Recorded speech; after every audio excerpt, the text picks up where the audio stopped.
Today I am glad to share with you a message I've entitled Joseph.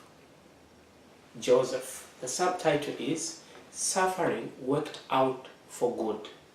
Suffering worked out for good. When we read the book of Genesis, we are told about the son of Jacob. He was the 11th son, and the Bible tells us that Jacob loved him more than he loved the other sons that he had had. And because of that, the brothers hated him. And one day, they beat him up, threw him in a cistern, and as they were plotting on killing him, one of them decided to sell him off. So they all agreed upon it, and they sold him as a slave. They sold him as a slave, and he went off into Egypt. There in Egypt, the Bible tells us that Joseph found favor with one of the commanders under Pharaoh. The president of Egypt was called Pharaoh. So one of the commanders under Pharaoh bought Joseph as a slave. And as Joseph continued working in the house of Potiphar, who was a commander, the Bible tells us that Potiphar's wife lasted after Joseph, and finally Joseph was wrongly imprisoned for rape, because he refused to sleep with Potiphar's wife. And the Bible tells us that Joseph spent a number of years in prison. And as we look closely at the life of Joseph, we discover that he did not live an easy life. His life was filled with suffering, with pain and misery. Can you imagine being betrayed by your own brothers, being sold off, being put in a cistern by your very own brothers? He was sold off in a foreign land where he had no relatives, and he spent years in prison. But the Bible tells us that even though Joseph suffered greatly, even though Joseph went through a lot of challenges, God worked out the problems, the challenges, the betrayal, and brought out great goodness out of it. As we look at the life of Joseph, there are some interesting things that I would love you and I to learn from his story, so that as we go through our personal challenges, we may be able to rise up out of those challenges as God works out good out of them. I'm here to encourage you that God is able and well able to bring out goodness out of each challenge that you might be going through in life. As we look at how Joseph responded to these challenges, I would want us to focus on 7 things that I believe helped Joseph come out with a blessing at the end of his trials, challenges, and the difficulties that he faced in life. One of the first things that Joseph did as he went through his challenges, the Bible tells us that Joseph held on to his dream. In the book of Genesis chapter 37, verse 5, the Bible reads, Joseph had a dream, and when he told his dream to his brothers, they hated him all the more. The Bible is telling us that Joseph had a dream. He had a dream of becoming a big man, a great man, a man to whom his brothers and parents would be able to bow down in future.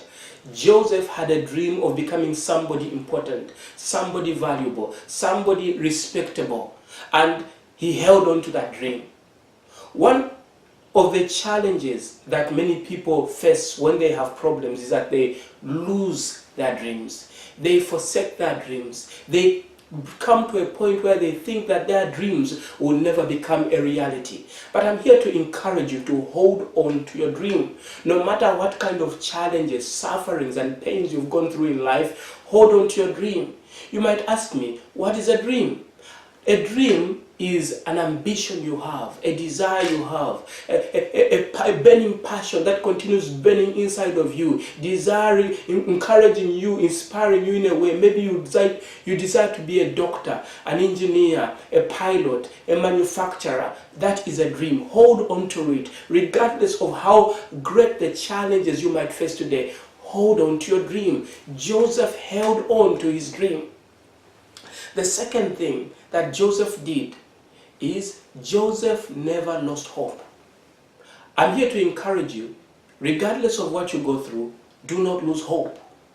When Joseph was beaten by his brothers, sold off into Egypt, he never lost hope for his life. He still believed that he could make it. He still believed that God will make a way for him. He still believed that there was goodness at the end of his life. He still believed that he would see the goodness of the Lord in the land of the living. And because of that reason, he did not give up. I'm here to encourage you not to give up. Regardless of how painful and great the challenges you face, do not give up. Do not commit suicide. Do not quit on your life. Do not quit on your marriage. Do not quit on the business that you started. Do not give up. Joseph never gave up. He never lost hope. He still believed that God was able to come through for him. I'm here to encourage you that God is able to come through for you. Do not give up. Hold on to that dream. Hold on to that vision. Hold on to that marriage. Hold on in spite of the challenges. Hold on. God will lead you through. Thirdly, Joseph worked hard. In the book of Genesis, chapter 39, the Bible tells us that after Joseph was sold off by his brothers, he was bought in Egypt by Potiphar, one of the commanders under Pharaoh. And when Potiphar bought Joseph, Potiphar was a great man. He had lots of vineyards, he had lots of plantations and farms, and he had many workers. And most of those workers were slaves. But the Bible tells us that after Joseph was bought, he rose up in rank and became the manager of all the property and wealth of Pharaoh. And the Bible tells us that at the hands of Joseph, everything that Potiphar had prospered. It increased. It succeeded. Why? One of those reasons is because Joseph was a hard worker. Joseph did not simply receive promotion simply because he was a child of God. No, he received promotion because he worked hard. He received promotion because he was a hard worker, a diligent man, a wise man who worked hard with wisdom and intellect and skill. I'm here to encourage you that in those challenges that you're going through, continue working hard. Continue studying hard in your education. Continue working hard in your business. Continue working hard. The Bible encourages in the book of Colossians, it says, Colossians chapter 3 verse 23, that in everything that you do, work at it with all your heart as working for the Lord.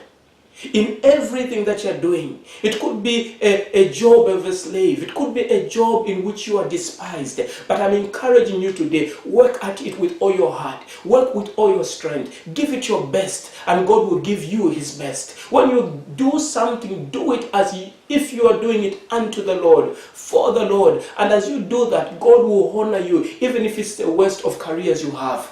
Work hard. The fourth thing that Joseph did is that Joseph kept his sexual purity. Joseph kept his sexual purity. When we read Genesis chapter 39, reading from verse 6 towards the end, the Bible reads, "Now Joseph was well built and handsome. And after a while, his master's wife took notice of him, of Joseph, and said to him, 'Come to bed with me.' The Bible tells us that while he was working in the house of Potiphar, Potiphar's wife lusted after him. She desired him. She wanted to lay with him in bed, even though she was a married woman. And the Bible tells us that when she approached Joseph, the Bible says that Joseph refused. He said, 'I fear God.' He refused to lay with her and said that my master, Potiphar, your husband, has given me everything except for you because you are his wife. How can I do such a wicked thing and repay him with sleeping with you?" Joseph kept his purity. I'm here to encourage you that regardless of the challenges you are going through, keep your purity. Regardless of the challenges, the pains and the sorrows you're going through in life, keep a pure life. Keep on walking in purity. Because as you maintain your purity, God will honor you for it. You see, Joseph kept his purity. What are the reasons why Joseph kept his purity? Joseph kept his purity because he feared God. He did not fear Potiphar. He did not fear his other workers. I'm encouraging you today to fear God with all your heart. Fear him. Do not fear man. Do not fear your parents. Do not fear your spouse. Fear God who sees everywhere. Joseph said that there is no way I can do this thing and sin against Potiphar for all the good that is done for me. You see, when you commit sexual sin, you do not only sin against yourself. When you commit sexual sin, you sin against your spouse, you sin against God, you sin against your children and your dependents who are looking up to you. Therefore, I encourage you today, hold on to your purity. Hold on to your sexual purity. The fifth thing that Joseph did is that Joseph had a sweet spirit. Joseph had a sweet spirit. When we read through the Bible tells us that after he refused to sleep with Potiphar's wife, Joseph was thrown in prison. The Bible does not tell us how many years, but there were more than 2 years he had spent in prison.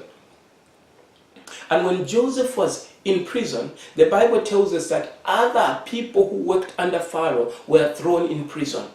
And when Joseph was in prison, he was appointed by the prison officer to be the person in charge, the captain of the prison. And it was his responsibility to care for all the prisoners. And when he saw Potiphar's workers who were thrown in prison, he went over to them and encouraged them. He ministered to them. The Bible tells us that Joseph encouraged these men. He strengthened them. Even though he himself was in prison, even though Joseph himself had a lot of reason to be bitter, to be angry, to be mean at others, yet the Bible tells us that he was a sweet man, encouraging others, strengthening others, and still standing strong for the Lord. What am I saying? I am saying that in spite of falling through difficult challenges and trials, continue having a sweet spirit. Continue being kind. Continue being gentle. Continue being loving towards others. Continue being good to people. You see, one of the mistakes that many people make in life is when they go through trying times and challenges, they respond by having a mean, bitter spirit towards others. They make sure that they do bad to all the people that come across their path. But the Bible tells us that Joseph was not such a man. Instead, he cared for others. He blessed others. Through the sufferings that he went, he learned to become a better man. I encourage you today to live to be a better person through the challenges that you go through. When Joseph cared for these men, the Bible tells us that finally one of them was released. And when that man was released, he went and told Pharaoh about Joseph. And when Pharaoh had his own problems, Joseph was called out of prison because of the man that he helped.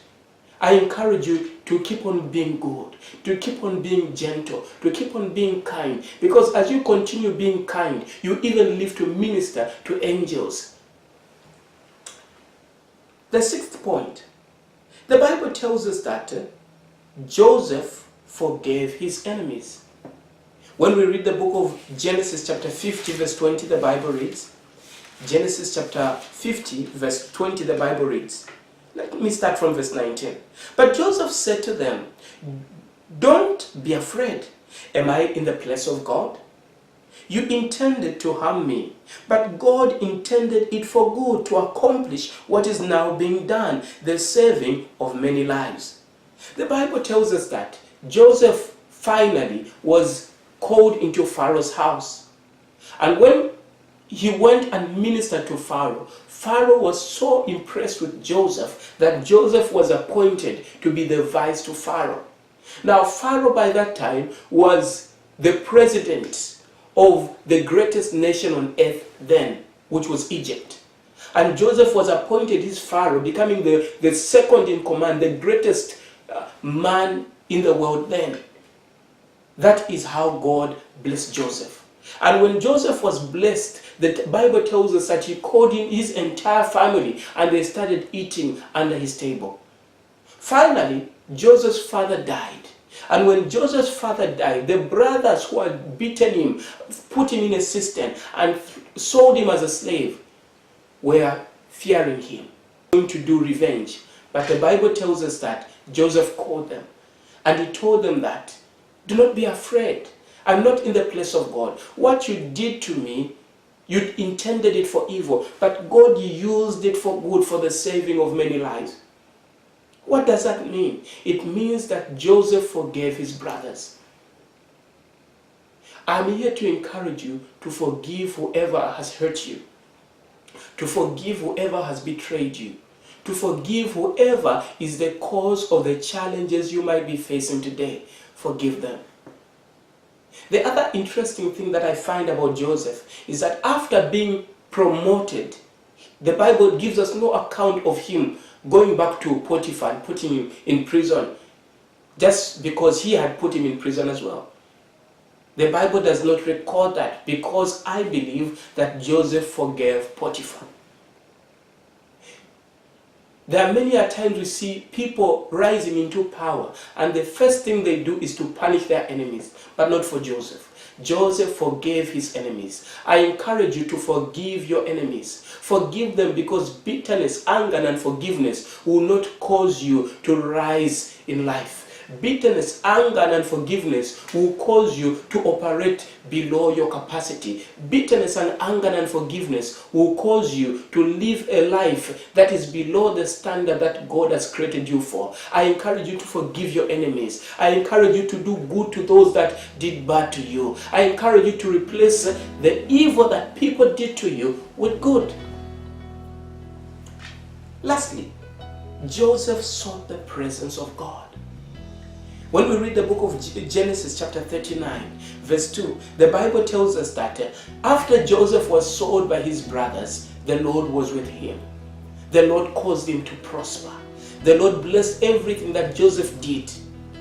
And the Bible tells us that when he started working for Potiphar, Potiphar saw the presence of God upon Joseph, and he promoted him.